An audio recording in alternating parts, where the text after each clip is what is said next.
Coach Mike Heimerman, the coach of another national champion track and field athlete, Jasmine Stills, wins the NCAA long jump Friday night in Birmingham.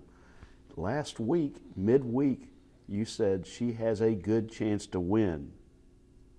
What gave you that confidence? One, you always got to have confidence in your athletes. And watching her at the Southland Conference Championships, she had a couple big foot fouls that we thought were some very, very long jumps. And I say we, I'm not going to take credit for her coach, Tyron Stewart. The only thing I'll take credit is hiring him, I guess. He's done a phenomenal job over the last few years developing Jasmine, and Jasmine's put in a lot of hard work. But she's had some very, very good, well, really a great season. Every meet's been over 20 feet.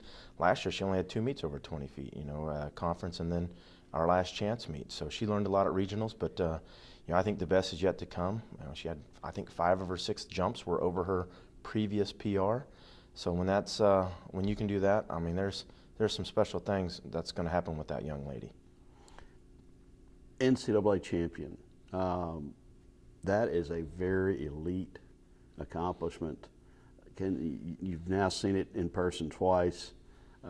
For an athlete from the Southland Conference to achieve it, can you kind of encapsulate what that means? Well, really, words, I don't know if I can find any words. I'm not near smart enough to do that. I think there's only been 3, if not 4 national champions out of the Southland Conference.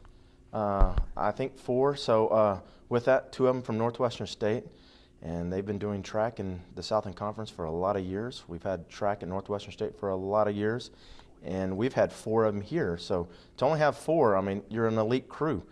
They only give 1 each year indoor and then 1 outdoor for each event. So whenever you win it, I mean, you are the best in the country. And, like our conference, there's probably 30 young ladies that jumped at the conference meet. There's 33 Division I conferences. So 30 times 30, you're looking at a big number, and she is the best one. So, I mean, I don't know if that's just, I mean, it's probably something that she won't probably grasp for a little while.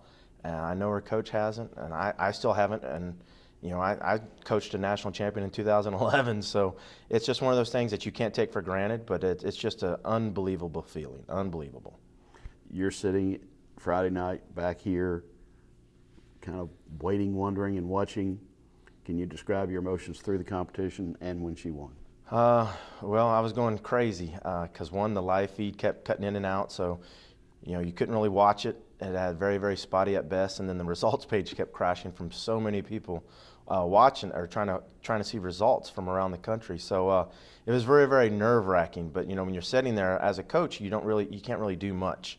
You can give them advice as the athlete's advice, and hopefully they can do it, but really it's all up to them. So you're just kind of a cheerleader at best, and that's all I was doing. I was trying to cheer from my couch, watching the results each time. And man, as soon as I saw that there was nobody that could beat her in the 6th round, the last person gone, and it was just her, I was just like, wow. I was jumping up and down, high-fiving myself, and just thinking, wow, what an accomplishment for Coach Tyron, and then especially for Jasmine. It was just an unbelievable feeling.